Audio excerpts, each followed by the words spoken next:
If you're the type of person who would prefer to just hang out and watch this is fine. Then you can go back and watch the webinar again, and you can work through the steps at your own pace, whatever you'd like. So we try and set it up for whatever would hopefully work best for you. So the first thing we're going to want to do is Google Sites is a Google platform tool. So, sorry, need a drink of water. A Google platform tool, which means that it is going to work best with Google. That being said, that is using your Chrome browser. If you aren't using your Chrome browser, it does work best in the Chrome browser. So if you don't have Chrome, you might want to download that and use it. I wouldn't advise going through a big old mess right now to get it if you're not on it.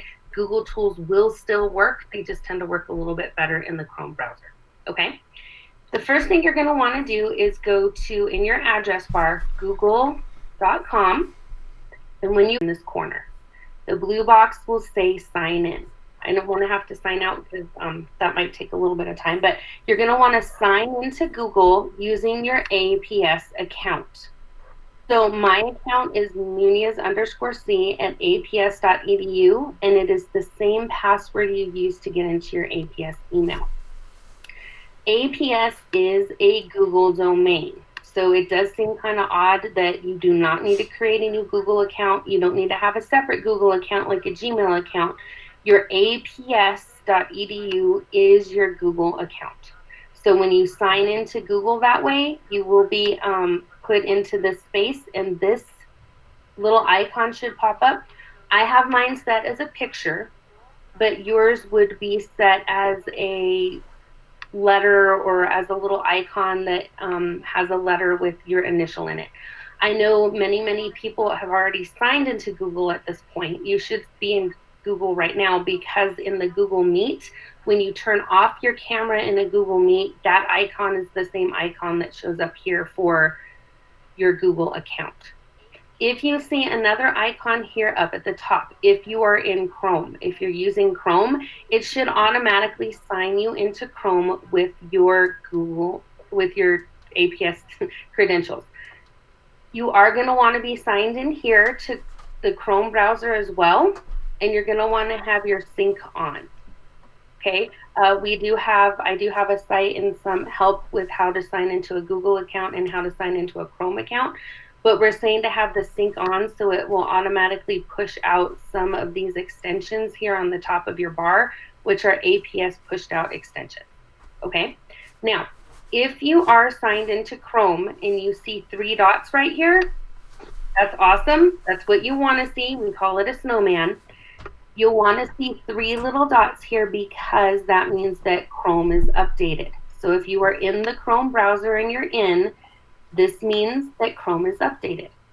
If you see an arrow, a red arrow, an orange arrow, a yellow arrow, your Chrome is potentially out of date. Google updates every time you close out of a browser. So every time you close this page, it will automatically update.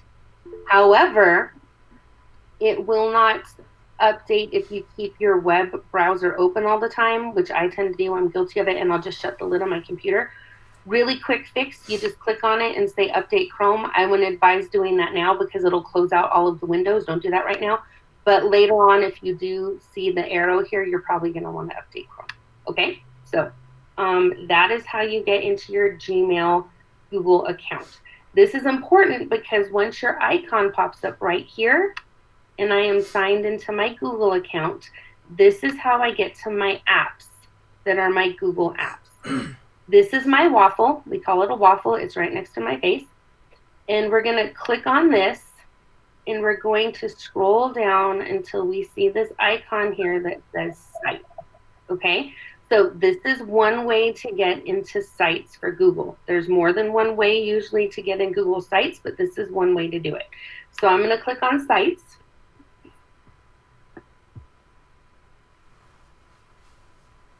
Maybe. Okay. And it's going to pull up any of the sites that have been made. Google Sites is how you create websites, okay? This is Google's platform to create websites. You don't need to know how to code. You don't need to know how to do any of that, but it does allow you to drag and drop and pull in things to create a site that can be shared. This is one way to get into Google Sites, was going through that waffle. Another way is if you wanted to open a tab, so I'm going to open a new tab and show you how to do that, is just type in sites.google.com. When you type that in, it's going to bring you to the exact same window that you were at before to show you all of the different sites that are here. Now, if you've used Google Drive before, Google Sites is a little bit different. So I want to talk about that. Normally, when you're in your Google Drive or when you're creating something in Google, there's this giant button right here that has a plus sign to create something. For the strange reason, unbeknownst to me, the plus sign is way down here in this corner. So way down in the bottom right corner is a rainbow plus sign. Okay, so I'm going to talk about that one more time. Is go to sites.google.com. And when you get to this screen, and your screen might be empty if you've never made a Google site before, and go down to the bottom right to the rainbow plus and click on Create New Site. So if you want to follow along with me, I'll give you a little bit of time to go ahead and open a new tab. And you can go to sites.google.com and you can click that plus sign. And Janae and Leticia will let me know if we have any questions or if I need to change some things up. Can you hover over the chat box real quick and pull? I made a new Q&A for those live streaming. Sorry, I'm trying to make the bit.ly. Thank you. It says here is new doc. If you scroll up a little bit and grab that, just so I'm going to try to make a new bit.ly, but so people could see that real quick. Sorry, folks, I'm working fast. You're awesome. Thank you. I'm like, oh, it's gonna do that. Your other one, your permissions are locked. I can't change it. Yeah, because I realized after the fact that I made it as a so if you do want to have questions after the fact, or you are on live stream and Janae's working on getting the bit.ly, we will put that out and she'll let me know when the bit.ly is made, and you can type in questions here and we can try and type in some answers for you. So that's how we're going to try and get it to where we can get people into the asking questions if you're not able to get into the actual webinar. So thanks, Janae. You're awesome. Okay, bit.ly's not playing nice, so here's the tiny URL. Nice, okay. So it's tiny URL. Yeah, if you want to grab that, sorry. Mm-hmm. Here we go. It's at the very end. tinyurl.com/w2c9b04. Lowercase b. Oops.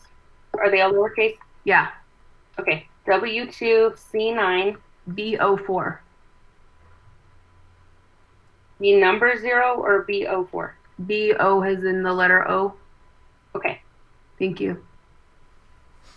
So those of you on that page, if you want to move your little cursors down, and you can type in the boxes, you can type in there rather than our URL. So. Okay. So thank you guys. All right. So hopefully you have created a blank Google site right now. This is my Google site that I will be creating. It's going to get kind of funny because I always ask my son what theme I should do for creating something, and he said we're going to do Marvel. So I kind of just stick to Marvel so that way I can create some stuff. If you do want to create along with me, or if you would prefer to just go ahead and pull things out of your own drive, that's fine. One of the things that was created, so there are kind of two different documents now. There is the tiny URL, if you open that in one tab. People are chatting and going, this is way too much information too fast, you know. Okay. But anyway, I mean, I can always record it and go back and look at it. Hi, Janice. We can hear you. Can you mute your mic? I am so sorry. It's okay. So this is a Google site. So I went to google.com. I'll go do it one more time. So we're going to go to google.com. And as long as you're signed in with your APS account, go to this waffle right here. Go to sites. And once this screen comes up right here that says sites on it, go down here on the bottom right and click the plus sign. It's going to create a new site. And on the very top of it, it's going to say Untitled Site.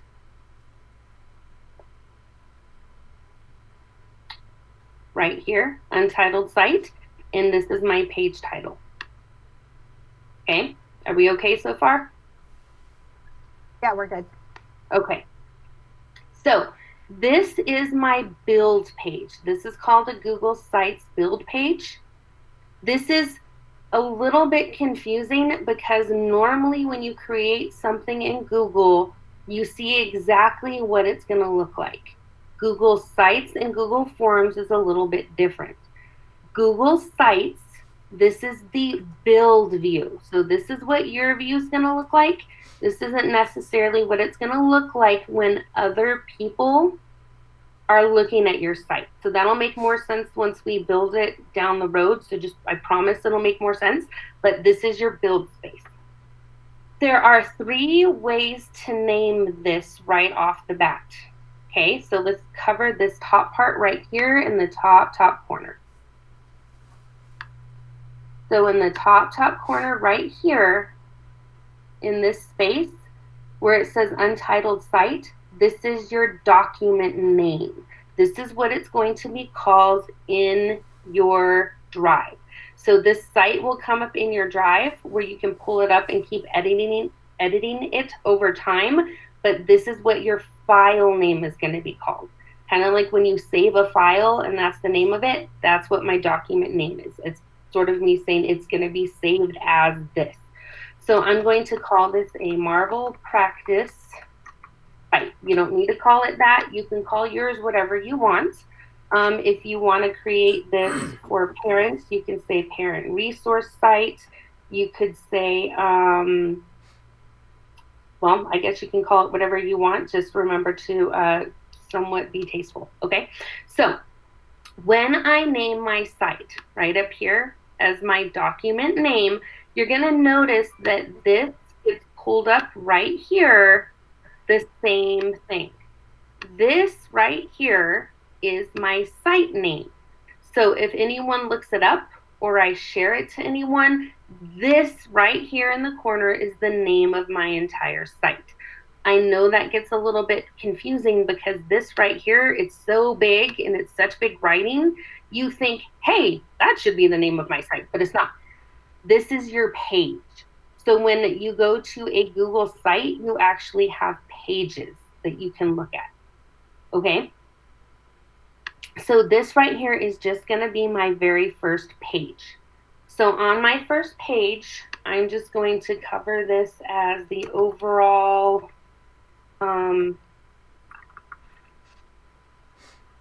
like I'm going to cover everything. It's a Marvel Cinematic Universe. So if I put this on here and all I had to do was go over to your page and click on it once, I can type in it. So then once you click on it, you can type on it. And I can change the name. So 3 different names right now. Name of your file, top left corner. Name of the entire site, top left corner of this space. And over here is the name of my page. Okay? I'm trying to go quick enough to get in an hour, but slow enough to let you play with it for a little bit, if you want.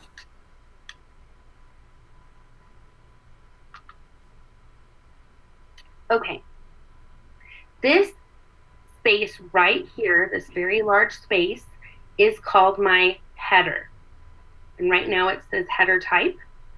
You can change the type of header you have.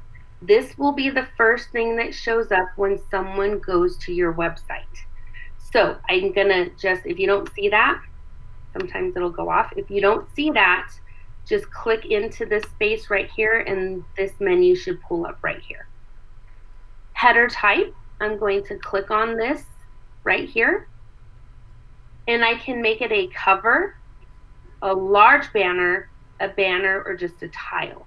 So if I go to cover, you're gonna see it's really big. If I click on right here, large banner, it's gonna be a little bit smaller, but still pretty big.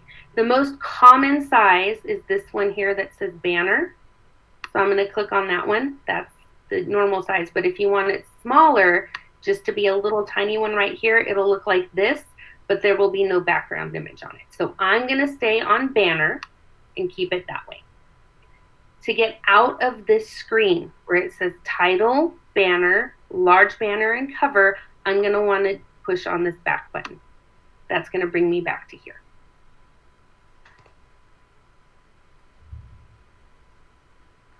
Okay, going with the banners, there is a change image. You can put an image up on your banner. There's two different ways that Google Sites functions, and it's kind of neat because Google Sites, since it does work with Google, can pull in anything from the internet. So there's two ways to do anything. The first one is I can upload. Hopefully you understand that uploading means that I can go anywhere on my actual desktop computer. I can go to my desktop and I can pull up an image from here and have it go into this banner. So you can pick your own image. The other option with this little drop down arrow right here is I can select an image. So if I go to select image, there are 5 ways that I can get a picture. They have a gallery that's already here for you. So you can select any one of these pictures. I usually like the space one. I think that one's neat. You can select any one of these pictures to be a header for your Google site. You can put in a URL if you know a link to a picture you would like to use. You can select, I'm going to skip search really quick because I want to show you that one. If you want to go to an album, you can pick any of these pictures that I have in my Google Drive album, or I can pull it straight off my Google Drive. So this is linked directly to my Google Drive. I'm not going to do that today because I want to show you the search option mostly today because I think it's really neat. I can go to search and it'll search directly from Google. The reason this is kind of amazing is because if you want students to create their own sites,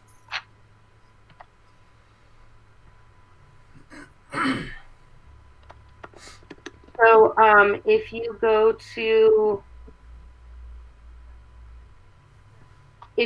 the search button, when you are in select images, there'll be a bar that shows up where you can search right here on Google.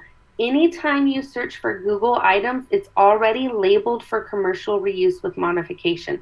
That means that it pulls out and filters out any pictures that are already copyrighted. So students and yourself can feel pretty good about not accidentally using an image that is copyrighted. Also, it does try and filter it somewhat for inappropriate images because it knows that it is in a school setting, but it isn't always exactly correct. So you just need to watch it. But most of the time, so far, it's been pretty good. So I'm going to type in the Google search bar, Captain America Shield, because I just kind of want to look for an image of that. And it's going to pull up all of these images straight from Google that I can use on my site. So I'm going to pick an image of his shield, and I'm going to select it. And it's going to pull it right here in this background on my header. Now, if you notice that when it pulls up a picture, there's these 3 little stars that start blinking on the side of the header, and it says adjusting for readability. The reason it says adjusting for readability is it's going to automatically format that background image to where my text shows up better. If you click on those 3 little stars, it will remove that adjustability And you'll notice that this is what the picture actually looks like, and the writing on top of it is really hard to read because the picture's dark and the writing is dark. So if I turn on that adjustability again, it ended up sort of making the background image a little bit lighter, so that way the front text actually showed up. So these are the main tools that you can use for the headers and banners in Google Sites. Okay. That's one of the first things we're going to do. Now that we have a header and we have an image and we have a title to our page, over here on the right side of the screen, there is a menu bar box that has 3 different tabs on the top. There's Insert. This is how you insert anything into the Google site. There's Pages, which we'll get into later, but this is how you add pages to your site. And then there's Themes. Over here is how you change the themes. I'm going to show you themes after I insert the first thing because it's a little bit easier to tell the theme that way and how it's going to look on your site. So I'm going to go back to the left space on my menu bar, and over here it's going to say Insert. Click on Insert, and you're going to have all of these options to insert things. The very first item you can insert is called a text box. I am going to insert a text box first by just clicking on the T that says text box, and it's going to pull a text box right here into a Google site. Okay, so if you notice, it has this blue bar around it. This is called the handlebar around the text, and there's also a section. So anytime you insert anything in a Google site, there is a section, which is a large section. And then there is a blue handlebar that you can add text in. So in this space, you can type in whatever you want. I tend to like to create titles, so that way it breaks up the page on a Google site so it's easier for other people to read. So I'm going to put Why I Like Marvel. And if you notice, the default is to go to a normal text size. So it doesn't have a lot of text. I made a website back in the 90s, which I'm slightly excited and a little bit embarrassed to talk about, back when like MySpace was cool. Remember that? Yeah. And I had created this site, and it had like a ton of spinning little GIFs, and it had like 17 different fonts on it, and it had Disney font, and it had cursive font, and it was, you know, I thought it was amazing. However, now that times are way changed and shows my age, it is harder for a screen reader to read that type of font and that type of text. So Google doesn't give you a ton of font options. The reason it doesn't give you a ton of font options is because it wants all of its Google sites, once it is put out and it's published, to be accessible to screen readers and have more accessibility features on it. So I know you might want to be like, oh, it has like a regular plain font a lot, and it does have a purpose for that. So that's why it doesn't have a lot of options. So I'm going to change this to a title. I'm going to show you how I did that one more time. If you are on the text, you can go to a little black box next to the word normal text, and you can change it to a title, a heading, a subheading, or small text. That basically changes the size of the text. So I'm going to make this a title. And you're going to notice that it automatically defaulted to this color. Where I say Why I Like Marble, it changed it to blue. It did that because sometimes it'll pull colors out of this area right here on the top, the image that you pick, and it will automatically default to a theme it thinks you will like. But you can change the colors in the theme, and I'll show you how to do that in a minute. There aren't a ton of other options here. I'm going to highlight the text because I clicked off of it. The other options are to make text bold, italic, to change it to be centered or right-spaced, and that's pretty much it for your options. So I'm going to keep it over here to the left, and I don't think I'll make it bold. Maybe I will one that.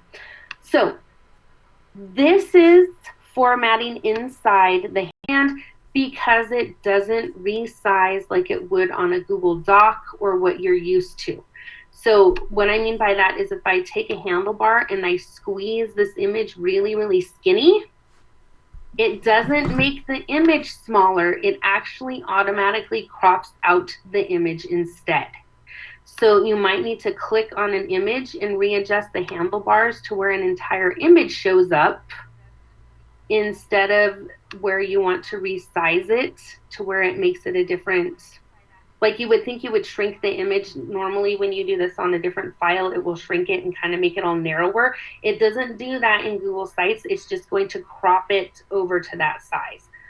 I can double click on an image, and I can, when I double click on it, it creates this little zoom bar handle, and I can zoom in. That's the wrong place to zoom in. Okay, I can zoom into different places on an image. I can zoom out. When I am zoomed in, I can hover over the image and it'll create crosshairs, and I can move the image around to get a specific place I want it to be. But I think I'm going to zoom all the way out. And then when you have decided the way you like it, you can click on the check mark, and it will leave the image there. So this is where it gets a little bit trickier. I can crop the image. I can uncrop the image. I can actually insert a link to an image, and I can delete it. So once I am on the image, I do have a few editing options, not a lot. One of them, we were talking about accessibility. There is an alt text option, which means that you can describe what an image looks like. So that way people who do use a screen reader, if they can't see the image, it will explain what the image is to them. So if you do know that you are creating this for someone who needs that, you can create that alt image text option. So this is my image. You can move around an image within a text or within a section. So the way to do that is you don't want to move the entire section. So if I click on the white section, you're going to notice that there is a blue bar around the whole thing. On the very left side, there's this little handlebar, there's a whole bunch of those little dots. I can move this up and down on my page. But if I want to move just the image itself, I want to hover over the image, click and hold it, and then I can move it to different places. Now, images moving and a lot of different things moving on sites, when you click on the bar, you're going to notice that there are all of these little lines that show up. It's like a grid. It wants to snap an image to the grid, so it needs to be within those spaces in order to stay somewhere. If you move an image over or even a text box over very slightly, and you see that there's these two blue bars that have like little handlebars on the very, very bottom, that means that the image is centered. So I'm going to let it go, and then this image is going to be centered on the page. So this is how you add an image in Google Sites. I'm pausing in between each one if you want to play with it or if we have questions.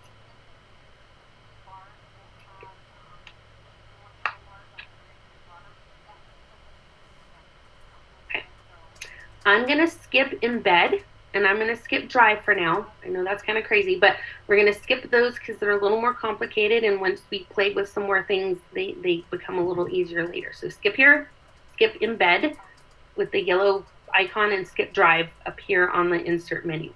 I'm going to scroll down a little bit on the Insert menu where it says Layouts.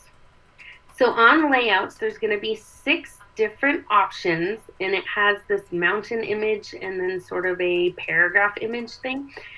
You can pick any of these, and you can click on it or drag it over to the site, and it's going to pull up this sort of automatic layout for you. So you don't have to add text that has a title in it or a text that has normal text, or even put in an image. It's going to create an image box where you can just add an image straight from it. And you can just straight click into a title box, and you can click into how to edit text, and it will already be set up for you. It has images and text. You can do 2 images and then have text underneath it. You can have just images, like a larger image and smaller images. So this is a way to build a site really quick. If you don't want to have to move things around, it will automatically do the layout for you. Once again, if you have an entire section, so this is where I said there's blue boxes. If you click on an entire section, if you click on an entire section, it's going to move the entire thing. Whereas if you have more than one item in a section, if you click on the blue space inside the section and it shows up handlebars, this is where you can move the actual item itself. Now, when you move an item in a section, it's going to create a blue bar on the screen to show you where that item is going to go. It doesn't do a preview of the item, which is kind of annoying, but it will show you like this will be shrunk, a box will be shrunk to make it smaller. Or if you put it on the side, it's going to show you that that space is going to be bigger. So click on a blue space and you can move it around inside and it'll move it to different spaces inside that section. If you don't like an entire section and you say, man, I messed that up, you can go to the very left, hovered over the section, go to the trash can and throw the entire section in the trash. My daughter got super upset and freaked out a couple times because she ended up deleting her entire section and she just wanted to delete like a text box.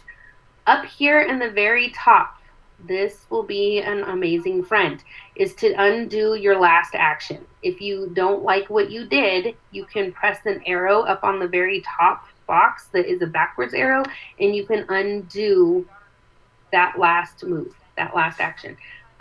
So if you want to delete something or you accidentally deleted something, you can go ahead and do the undo box. Okay, so I have this area right here where I can click on this area that was a layout, and I can click on the plus sign.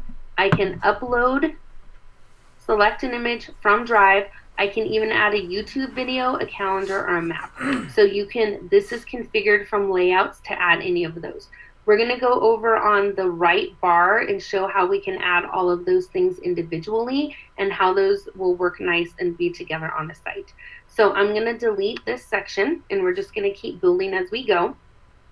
So in insert, I'm going to insert another text box. I'm going to make this another title. And I'm going to call this some facts about Marvel in my title. And if you notice, my writing is dark blue because that is my theme. I'm going to go back over here to section, background, so you can see it again. On the left, the palette. And then I'm going to scroll down to the image window or the image option on the menu, and then I'm going to select, sorry I lost it, image, and select an image, and then I'm just going to pick that same image from the gallery I picked before that had sort of the icy water. So now you can see how the information is broken up a little bit. Why I like Marvel, and then it has text in an image, and then over here is another header. I wouldn't advise putting tons and tons of headers in something, but since we're showing you how to do stuff, we're going to be okay. So, Tina, can you, before you move on, can you show how to zoom over an image one more time, or zoom in on an image? Okay, so on an image, if you insert an image and you just click on it twice, so it's like double clicking. Click on it once, gives you these options. Double clicking gives you the ability to zoom in. All right. On the right, cool. On the right, there's an insert. We're still in insert, but we're going to scroll down and we're going to look at this menu towards the bottom of all of the different ways that you can insert something into a Google site. So I'm going to go down the list. I might skip a couple of them to make life a little bit easier, but we're going to mostly go down the list to show how we insert things into Google sites.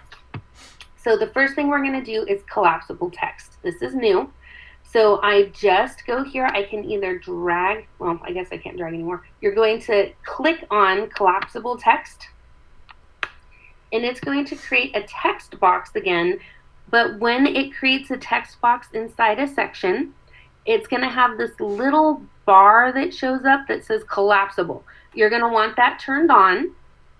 If you messed up and you're like, I don't want to make collapsible text, then you can delete it. But collapsible text means that if I type in something and I want something really long underneath it, then you can, I have no idea if I can do this off the top of my head, but it's going to allow you to create a title, and then anything that you create underneath it, it's going to be collapsible. So when someone comes to the site, it will collapse the text for you, so that way it won't take up the entire page. Google sites are built where they are going to be read not horizontal, right? Yeah, not horizontally. Everything's going to be vertical. So you do want everything up and down, but you don't want it so long that people have to keep scrolling through everything the entire time. So if you do have something that is really, really long, or a list, or maybe some information, possibly like a newsletter or something like that, and you have a really long list of information you want someone to read, it's good to have it, but you might want to make it collapsible so that way you can have it fill up later. Clicks on it. So if you notice, when I clicked off of typing my list, it looks like it disappeared, but that's because there's an arrow button here on the side of the collapsible text, and when I click on that, it will show up the list. When I click back on it or click off, but it will shrink it back up. When someone sees the live version of a site, they're going to be able to just click on it and then click on the up arrow to make it shrink. But this is our build site. So when someone sees this site, let's go over that really quick. When someone sees this site, this is not what they're going to see. Normally on a Google Doc or something, you take this URL up here on the very top and you share it. You don't want to share this URL because this will be allowing people to edit your site. You don't want people to edit your site. You want to send them the actual website link. So if you want to see what this looks like for other people when they see it, up here on the very top bar, there is an image that looks like a laptop with a phone in front of it. If you hover over it, it's going to say preview. I'm going to try and zoom in on that guy right there. Preview. If I click on preview, it's going to show me what it looks like when the site is active. So the header is going to be the full screen instead. And then when I zoom up, you can see that it kind of moves up above the header right there. And I'm going to scroll down and I'm going to see that, oh, that's what it looks like. Over here on the bottom right of the screen, when I am in preview mode, I can hover over the phone icon and I can see what this site's going to look like on a phone. And I can do the drop down text here. I can look and see what this site's going to look like on a tablet. Sorry. And I can see what this site's going to look like on a full screen computer. To get out of the preview mode, in order to go back to the site that you're building, you're going to want to click on the blue X in the bottom menu in the right corner. So click on the X, and you're going to be back in the build mode. So going back over here, we just added collapsible text. I'm not going to get into table of contents yet. Let's look at an image carousel. An image carousel is basically rolling images. You have to have at least 2 images, but what's neat about this is if I go to, after I selected image carousel, it's going to pull up a menu that has an add image button. Click on the plus add image button. I'm going to select image again because I just like to pull everything off of Google. And you can look for a word or something that will give you a lot of overall pictures. This case, I selected Marvel titles. So let's say I wanted it to scroll through just random titles of movies. So then when all the images pull up, you can click on all the images that you want, and it'll put a blue icon or a blue check mark on top of them. You can select more than one image. I'm just gonna pick a whole bunch of things. And then once you select all of those images that you want, match. Yeah, let's see this one. You go down to the bottom right and you hit insert. And it's going to pull up all of the images in that screen.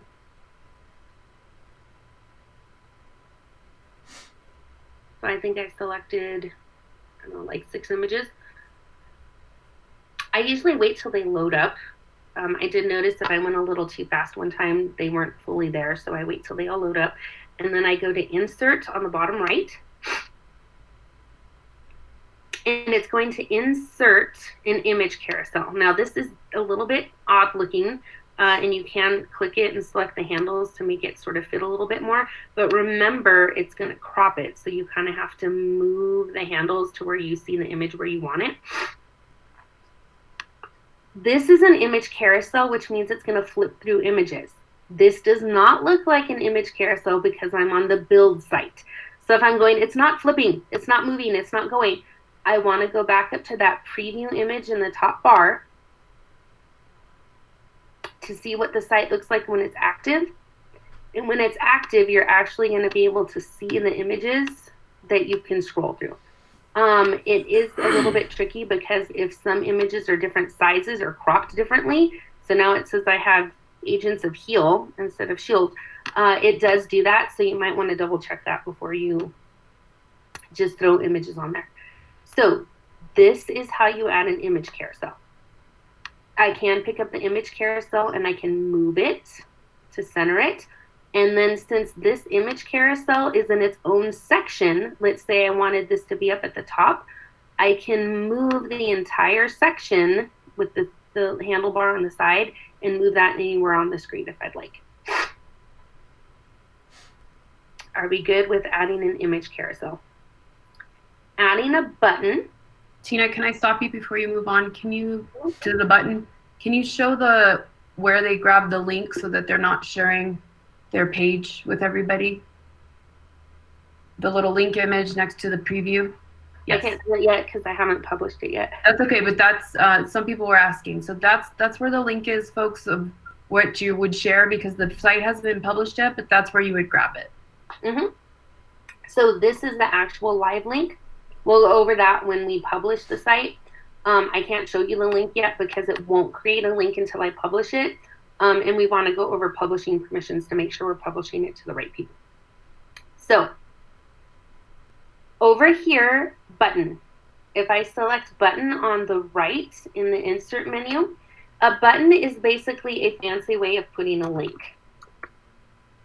So if I want to say, if you want to link out to the Marvel site, you can add a link to this space. I don't know the website for Marvel, so I'm going to go and open a new tab. And I'm going to say Marvel Comics, and I'm sure there's a website that belongs to it. When I search, well, it's marvel.com, I'd kind of guess, but you never know what you're going to get. So if I go and search in a new tab for a site, I'm going to want to pull the URL, the address bar. I'm going to want to copy this. And then if I go back to my site, and after I inserted the button, I named the button, and then I'm just going to paste that link right where it says link. There it goes. And then I hit insert. When I hit insert, it's going to create a little button, and I'm going to move this next to, well, I'm going to move this next to the picture. If I click on this now, it will not work. If I click on it, the only things that I can do is I can outline it, fill it, I can edit the URL link, or I can delete it. But this will become active when I go to the preview site. So if I go back to preview, this is where Google Sites gets a little bit tricky, is you do want to make sure that you can double check what you're doing with a preview to see if it actually works. So it does link to the Marvel site. So this is creating a button, which is basically a little button version of sending you out to external links. If you want to have external links that are not buttons, I can insert a text box again. And I'm going to write Marvel site as my text. If I highlight that text, so with your mouse, you push down and you highlight it, and then I go into the menu box of the text, there's going to be a little insert link icon. I can actually do the same thing, adding a site under the link with that text, and I'm going to hit apply.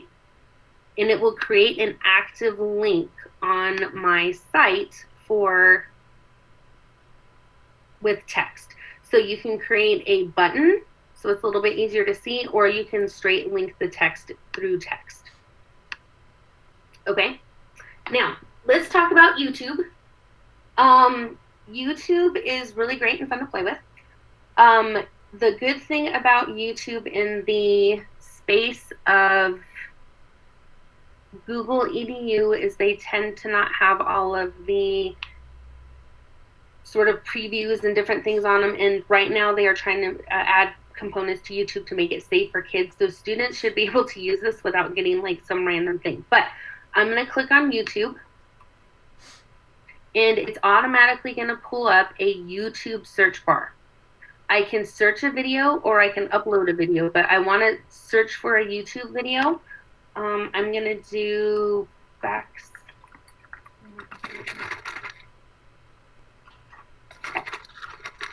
When I search straight from that bar, it's going to pull up a whole bunch of options for YouTube videos that I can just click on. So I'm going to pick the top one and go to select. And it's going to embed the YouTube video straight into my site. So YouTube videos can be searched straight from the side right here on the insert menu. And I can search for a YouTube video and I can insert it and it will embed it straight in the site. Once again, this is the build space, so it's not going to work. It's going to pull up a menu instead. So if I click on the YouTube video, I can open it in a new tab just to check it. I would do this to watch it first because some people are marking YouTube videos as safe for students, and then they'll add some quirky thing in the end that people didn't see. So just double check and watch it before you make sure that you send it out. Here's the gear icon where I can hide the controls so that way students can't move on to the next thing. I'm going to have a little progress bar be red, and I'm going to allow it to be in full screen. So those are the only settings you really have. So that is how you can insert YouTube really quickly.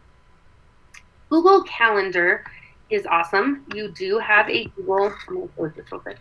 You do have a Google Calendar account. You may not know that you have a Google Calendar account, but you do. So on Google Calendar, and I don't know if someone's mic's still on, but I think someone's mic's on. There's Calendar. I'm going to open a new tab. The reason I'm opening a new tab is because if you haven't been in Google Calendar, I need to explain what Google Calendar is real quick. If you go to calendar.google.com and you are signed into your APS account, you do have a Google Calendar. Okay? We're not going to get into a ton of the logistics with Google Calendars. I just wanted to show you where these Google Calendars are coming from. In Google Calendar, you're going to have calendars here on the left. Some of you might actually have them for home already, but you can create a new Google Calendar here with the plus sign, and you can create a new calendar. So you can create like a classroom calendar. You can create a schedule calendar. You can create a calendar for parents to see important information. So you can create a new calendar, and then it's going to show up here on the left as a calendar. And then you can keep adding calendar items. So I'll just say like a sample item. And then on the bottom, you can select which calendar you want that to be on. Okay? The reason I'm showing Google Calendar is because in a Google site, you can straight link to a Google Calendar. So when I click on the calendar button, so if you do click on the calendar button in the right insert menu, it may not come up with anything because you may not have Google Calendar set up. I have all of these Google Calendars set up. So you don't have to link to your entire calendars. You can actually just link to one calendar. So I'm going to link to this comic book superhero calendar that I added that someone else made. I'm going to go to Insert, and it's just going to pop up a calendar, a little icon right here. So you can have an agenda view, a month view, or a week view. This doesn't work because I'm in the build space. It will only work if I'm in preview. Once again, I can see it in another tab, and I have a few different menu items I can do where I can show a title, I can do navigation buttons, I can show time zones if I wanted to. People who look at the calendar can view the selection, and I can change which home page this is on. People can see it in the month view.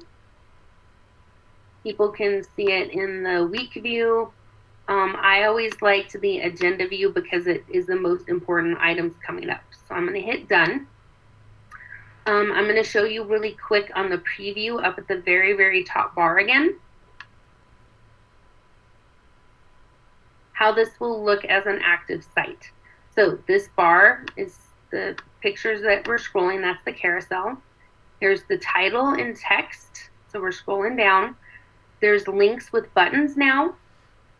I have my collapsible text that will collapse and unclapse.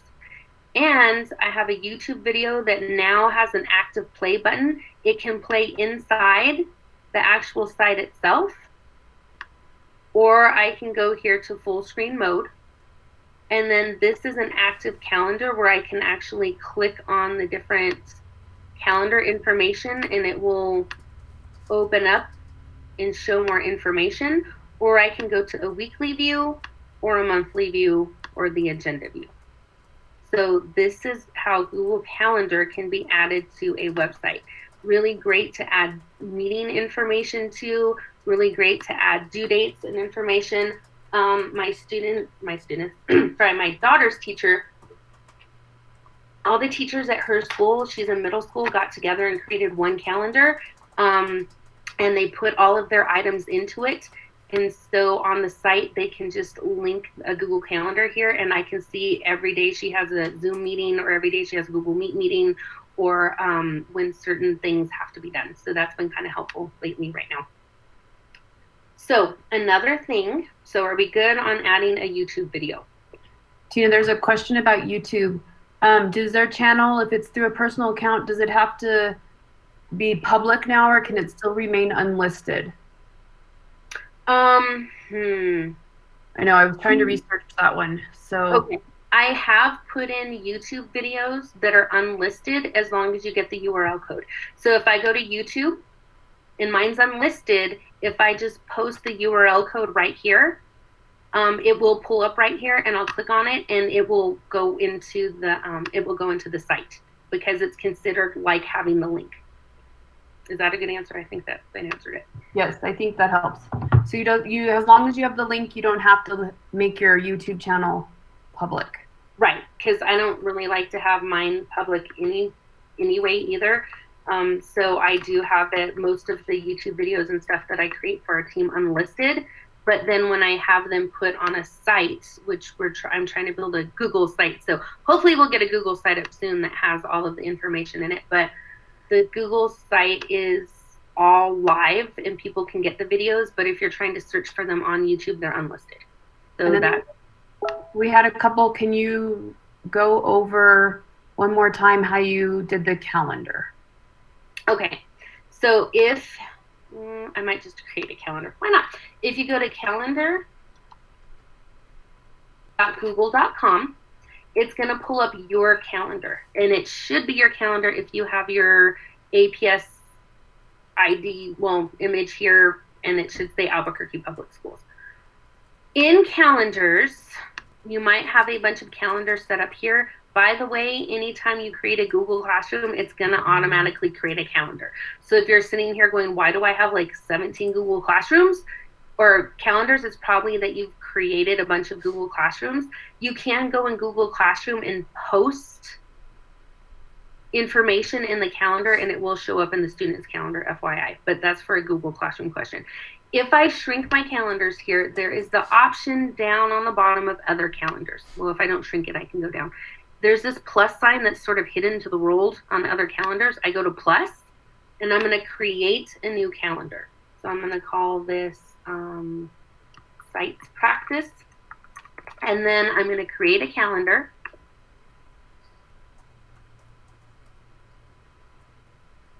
Okay. And then over here on the side, oh, no, I already did. I'm going to go back. It should pull up. There it is. Now Sites Practice is right here, and it's got this little blue check mark on it. So if I add events, let's add an event tomorrow for Zoom. Well, I don't want Zoom, sorry.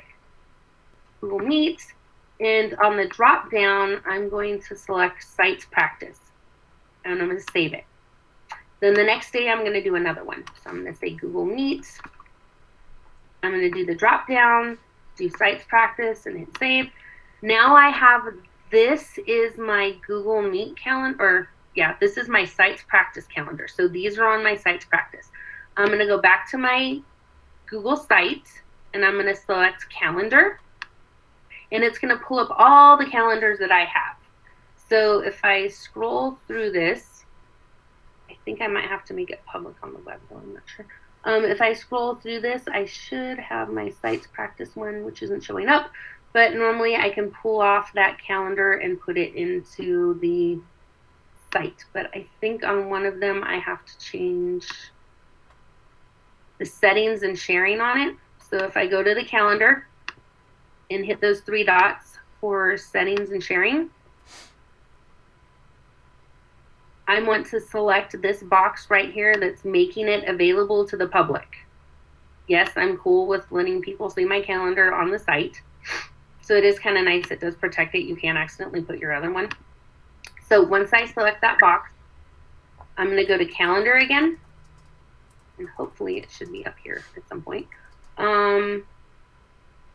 Where I can pull it, but I might not be able to pull it because I made it through our account with all of us, so I don't know if I can share it. But normally you can. Let me see if I can search for it.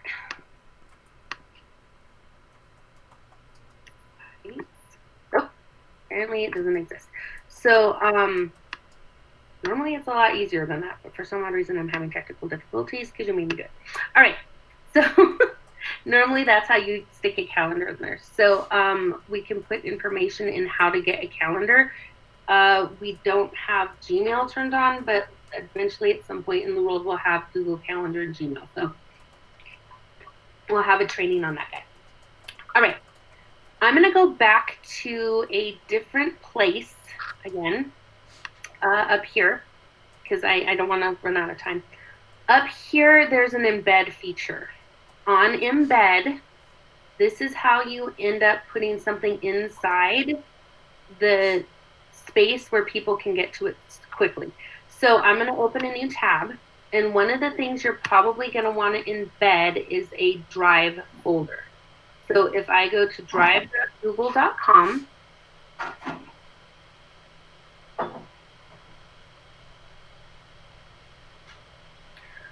I'm going to pick a folder. I think it's a start folder. Let me find a start folder. Then I want to share. Make sure that you only pick a folder in your drive. Don't share everything. Pick something you want to share. So this is going to be some Marvel assets and things that we can have that I want to share over here, Marvel to share. If I right click on a folder, and I'm going to get a shareable link. Okay, so if you're in Drive and you right click on a folder, you can get a shareable link. I'm going to make sure to turn link sharing on, and then I'm going to go to my sharing settings. If you select in this little drop-down menu that anyone can edit, that means anyone who gets into your file folders can get into all of the folders and edit everything. I don't want people to edit them. I want people to view my files.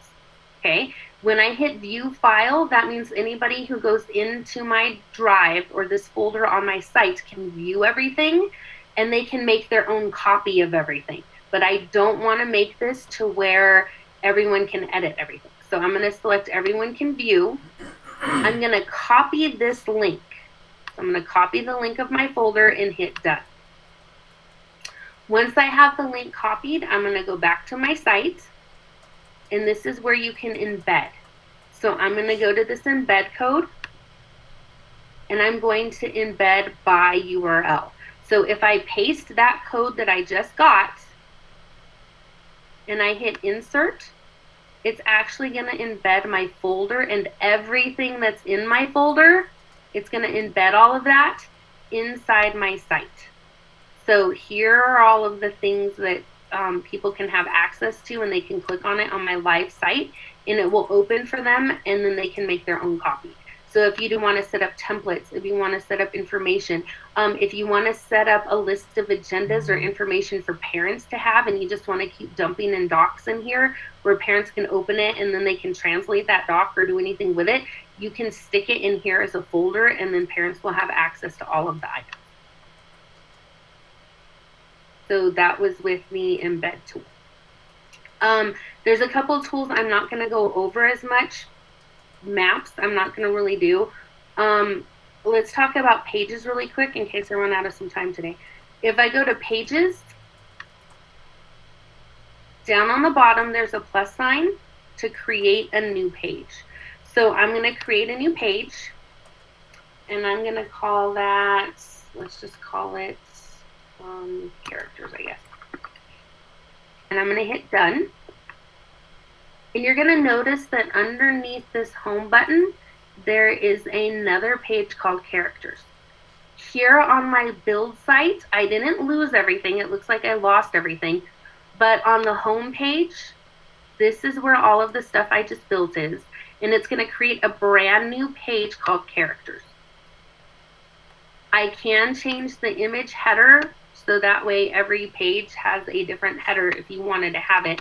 You can keep the same header. It will default to be, whatever the first image was, but right now I'm just gonna, okay. All of these came out as weird people in costumes, so I don't really know what to put those on there. But you can search for something and then select an image, and then it will create a different header for you than the home page. But it will default to whatever the home page header was, but you can have different headers for different pages, okay? Now, it should have adjusted for readability, but back to insert. You can insert items straight from your drive.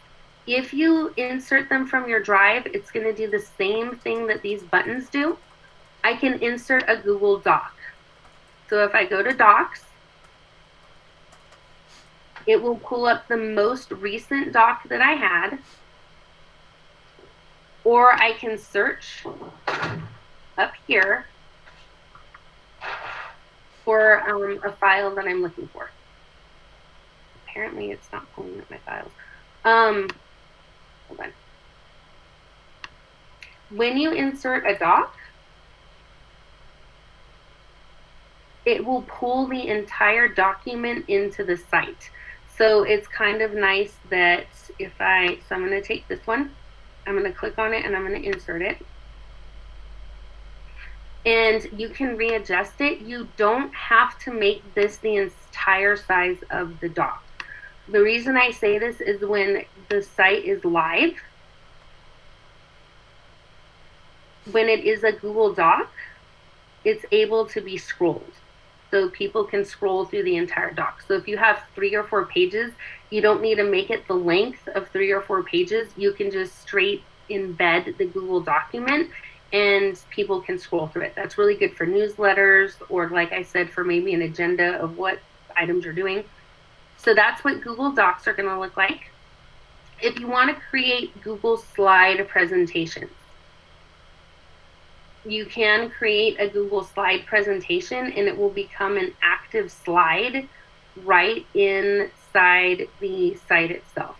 So here I have some different characters from Marvel. I'm going to click on this Google slide and I'm going to insert it just so you can kind of see what these things look like. And if you notice, it's going to have a slide bar and arrows here and a play button. So when the site goes live, if I go on the preview button on the top again, I can actually go through arrows. Whoops, I'm going to scroll down. And I can go right through the slide presentation. So if you have a presentation you want students to look at or to learn information and then have a Google Meet later just to talk about that information, that's kind of a way that you can flip that information. And in a Google slide, you can embed videos, you can embed different information, so that will work. Same thing for Google Sheets. It will embed straight into the document itself. The only thing that is a little bit different is Google Forms. Google Forms will not embed the Google form where it's an editable view. It will actually embed the Google form where students or parents can see the survey or take it straight from the actual form itself.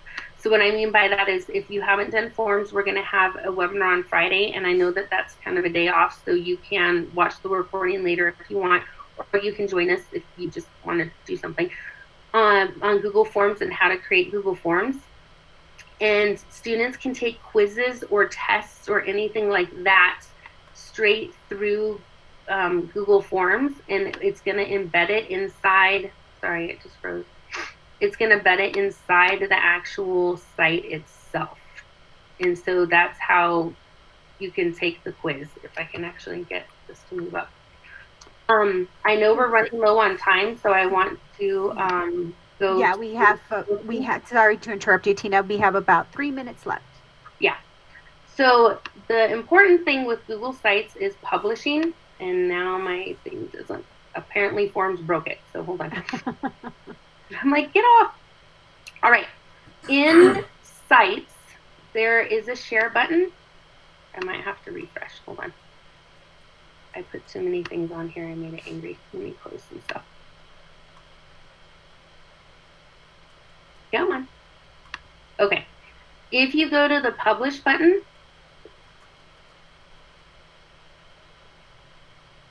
sorry guys. If I go to the Share button, that is how I can share the site for editing. Here we go. Woo, sorry. I can share the site with others. This is how you're going to set up 2 different ways your site's going to be. Up here, where there's people, draft, specific people can edit.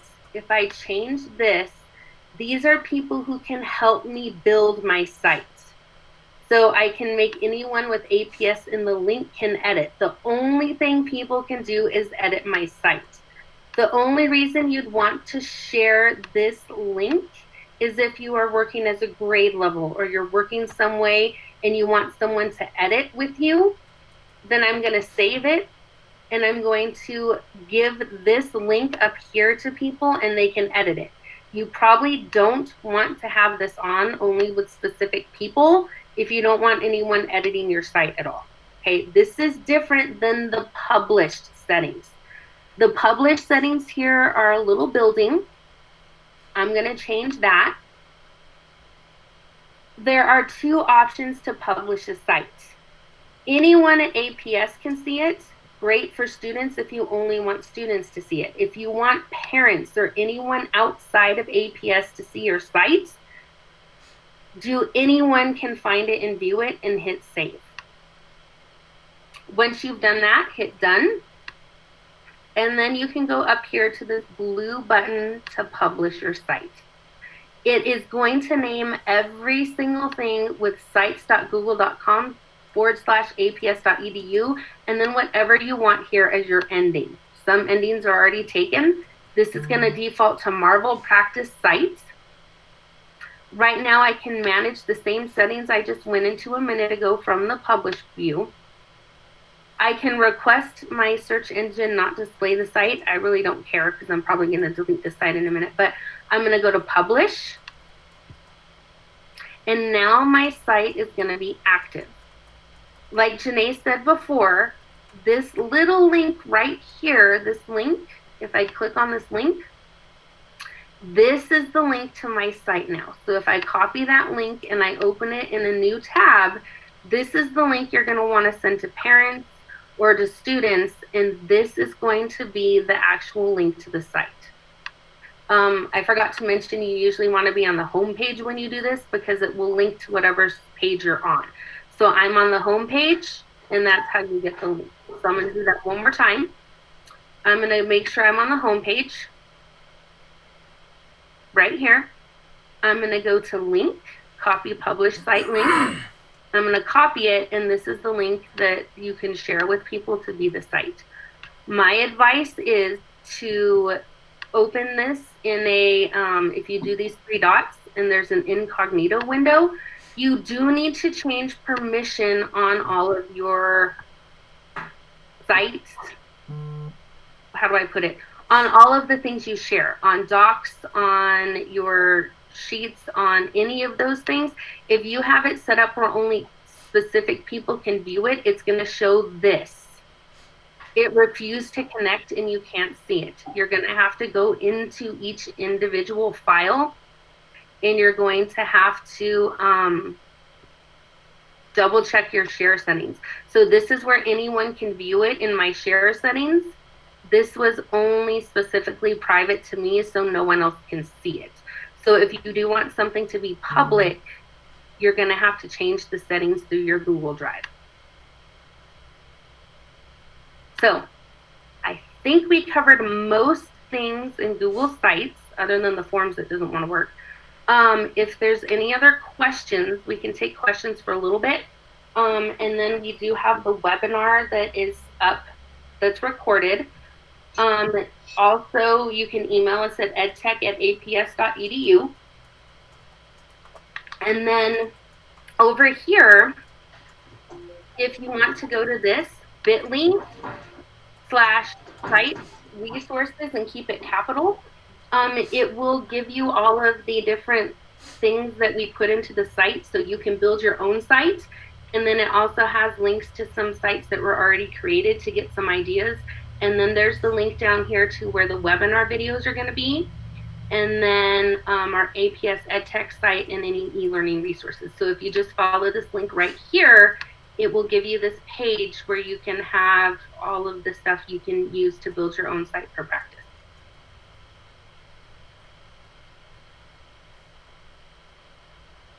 So are there any questions? Okay, there was one question about linking to their school website. Okay, if you want to link to the actual website itself, I would probably create that as a button.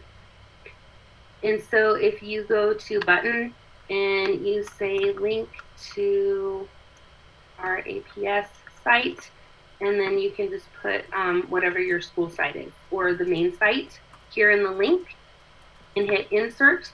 And then that will be the link to the actual, I try and pull it up a little higher so you can see it. That'll be the link to the actual site. If you don't see the full link, you can kind of drag it out a little bit, but I need to move this over. So you do need to kind of play with some stuff, put it in those bars. Oh, 1 second, Tina. Mr. Couch, if you would please keep your mic muted. I've muted you several times.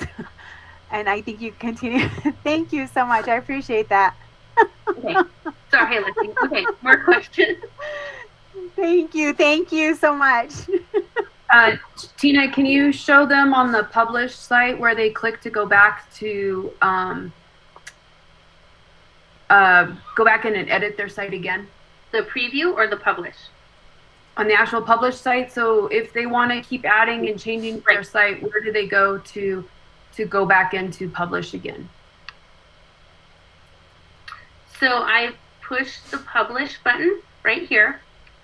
And that will keep publishing the site. If you are on a site and you have the link copied, there's a couple different things. If I am in a site that I own or I have rights on and I'm in it and I go, oh, there's something there I don't really like, usually, there it goes. I go, oh, I didn't like that. I realized I didn't like how I made that. There is a little editing button right here on the bottom right to edit this page. Other people who see the published site will not see this. Only you will see it because you own the site and it's in your drive. So if you click on this, it will take you back to the edit page. The other thing is if you go to drive.google, I don't know why my thing just got so slow. So it's back to the build page. If I go back to drive.google.com, it should have created the site itself in my drive. So when I'm in my drive, you're going to see the site pop up, and it's right here that I can click on, and then I can edit on it from there. I'm going to close like 3 of these because I think that's why it's slightly upset, is I have a lot of sites open right now. Okay, does that answer that question? I think so. There's a question about, yes, you guys can add my.aps.edu button on the page. So you would just, you can either add a button or you can add a link to it. Tina can, right here, link you to your APS site. Let's see here. After publishing your site, okay, so anything you add to the site, so Tina added a slideshow presentation in there, you have to make sure your presentation on the slideshow, the permissions are set correctly so that anybody can access it. If you have not set permissions on items that you're adding in there, then yes, parents are not going to be able to see it. So Tina's pulling up slides right now. And that you have to make sure, so it's not just add and dump stuff on the site. You have to make sure your permissions are set correctly. So Tina's gonna go in there. Hold on, it made it angry. Hold on. All right. So when I'm in an actual, I actually want this in my drive. I wasn't trying to click on it. If you are in your drive, or you go to slides.google.com, or, well, I think it has to be your drive. So I'm going to go to my drive.google.com. It's easier to do it this way. And I want to pull up, I can search for whatever I'm looking for. Once it pulls up in your drive, so here's my site that I built, you're going to want to right-click, not open it, but right-click it in your drive. And there's this button here that says share or get shareable link. So if I go to share, here is the link that says what people can do. So I'm going to go to more. I can either just keep it only to myself, which is what it defaults to.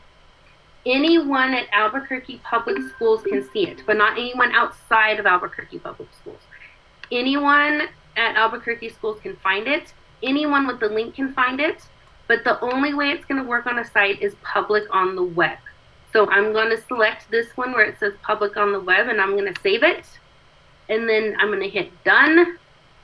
And then now, whenever I drop that into a site, these are going to be able to be viewed by anybody.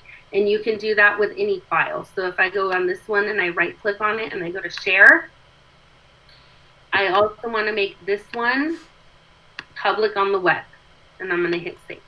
And so any of those, and it's only going to where they can view it. They can't change it. They can't edit it.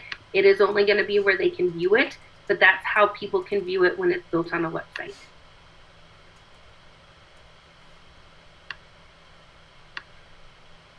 So does that answer the question? Are we good? I have a question. Are we able to access a review of this presentation later today? Yes. I would like to say later today. It might be a couple more days from now, but hopefully later today, yes. Okay. Okay, thank you. I have a question. Mm-hmm. So I've been working on the site as you've been presenting, and I have a lot of stuff on there, but I'm not done. So do I have to hit anything to save it, or can I just log out of it and then go back in on Google Sites and everything will still be there? It will all be there. So right here on the top, it'll say all changes saved in Drive. Anytime you create something through a Drive, it automatically saves. Okay. So it saves regardless of whatever you're doing. Okay, and then so do I just go back into like Google Sites like with the little waffle, or do I have to go through my Drive to access it again? You can go through the waffle, because when you go to sites.google. I don't want to get off of that. If you go to sites.google.com, it will pull up all the sites that you've ever made, and so you can click on any of them to... And then just go back and edit it? Yes, or you can go to your drive wherever you saved it and you can get back to that too. So here's all the ones I've made, and so I can go back in and click on any of them to get back in and edit them. Okay, thank you. You're welcome. Anything else, ladies, you can think of I forgot? If you all have, I see there's still about 90 people in the webinar. So if anybody else has any questions, you can either use the chat or you can feel free to ask your question. Tina, can you we had some questions about linking an email address. So if you could go, I don't even care, type your name in there or just type our department in there. Somewhere. So Tina's going to put a text box in. Maybe. There we go. And she's going to please email us. And then she's going to type in the EdTech APS. Notice that it made it live, but if it didn't make it live, she can click on the link. So I can highlight it? Highlight it. She's going to click on the link. And then notice that configuration right there, it's going to say mail to : and then the email address. So that's how you're going to live link your email in there. So it automatically knew it was an email address, so it set that link automatically. But if it's not working for you, that's the code you would use to get that. I'll get a preview. Anytime it has @ it will automatically think it is an email. So if I click on it, usually it pulls up my email automatically to where I can email. Okay, there it goes. Yes. So whoever clicks on it, now I can't find the screen I was on. So whoever clicks on it will go back to, sorry. Whoever clicks on it will open the email automatically. It's not really what I want to have open at the moment. So, oh well, I'm gonna leave it. So question is from Maria. If you have a site created with a personal Gmail account, is it possible to transfer the aps.edu account? Okay, if you build the site and it's a personal site, I would do this. I would go to share with others up here. I would send it to my APS account right here to share it. To share it to my APS account, and I'd allow myself to edit, and I would send it. And then when it was shared to my APS account, there is a way that you can make a copy, or you can just keep it shared if you want to. But over here on the gear icon, no, not the gear icon anymore. I think it's the 3 dots. The 3 dots, you can go to duplicate sites, and it will make a copy of that site. And then it'll be a copy that's in your drive, and it will stay in there, and you can keep it in there.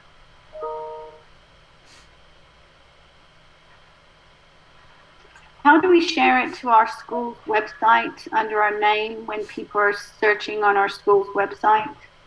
That has to be done by whoever runs your site at the school. Okay. So you just send them this link, because I know they did it at my school. You send them this link, and then they can put that under you at the school. Thank you very much. You're welcome. Is there a way to put a link of each of the pages in a text box instead of just have the default at the top? You can. Let me see. So you could have one home page here that's just your home page, and then you can either link it with text or you can add buttons. So you can add buttons, and then if I wanted to say characters, page, if I click on it, it's actually smart enough to know, hey, you might want to be linking to another page in the site. So it pulled it automatically up for me. And so I will click on that page and it'll pull it. And if I say insert, this button will link to the next page. So you can do that. Oh, great. That's simple. Will these questions that you're answering right now be added to the video that is going to be posted? As long as we didn't stop recording, yes. We are still recording. Okay. Roman. We're still recording, Mr. Roman. Okay. Sure. And I can put a live copy in that document that we had. Or I don't know where it is. Sorry, I have opened way too many things. This document here, the bit.ly sites resources one right here. If you go to that, you can get all of the information, and then you can have all the documents to kind of play with. And then I will put a link on that of like a built site that we built today, just so you can see all the different things and what it looks like when it's live.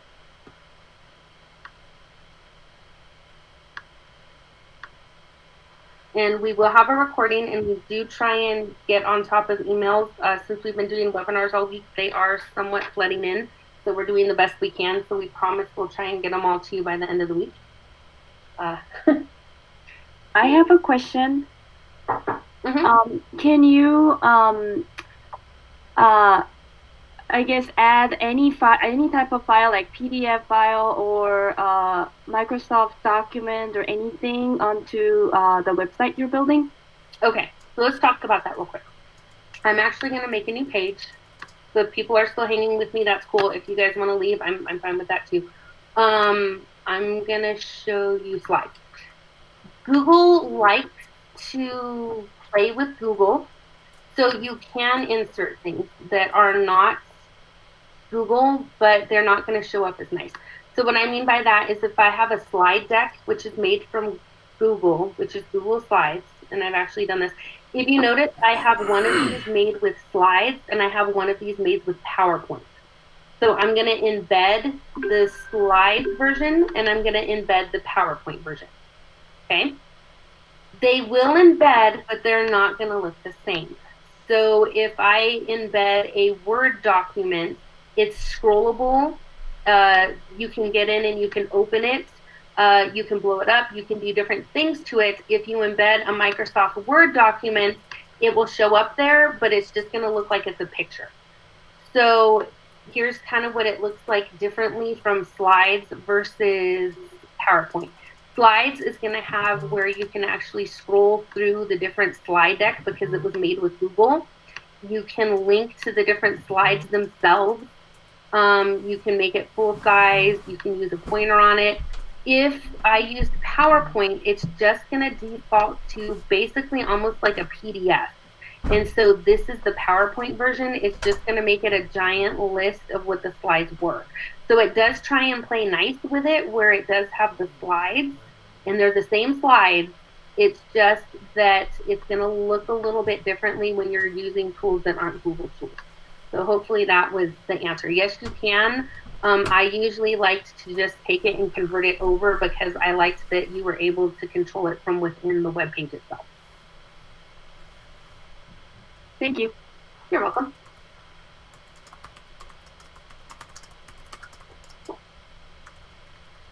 I added the link into the chat for the Google Etiquette page. So you guys, it's at the very bottom. If Roberta was asking for it. Nice. Well, Roberta. other people want it too. No. Yes. So Roberta, there is your answer. I also posted it on the tiny URL, and we'll make sure it's on the bit.ly site as well. Thank you, ladies. You're welcome. I wasn't sure if it was on our research page, but on our site. So I will confirm with our senior director on that one. Right. We'll make sure it gets added there. Yeah, it needs to be added there. We appreciate you all coming. And if we have more questions, you can add them to the tiny URL. We'll try and answer those over time. I'll jump in and help with that. If you do have any other questions, it's edtech@aps.edu. And if we do have some more webinars this week, if you want to double check your EdTech Today emails, they should have gone out to you guys. Thank you for joining us today, and I think we're pretty good. I might kick us all out because we do have a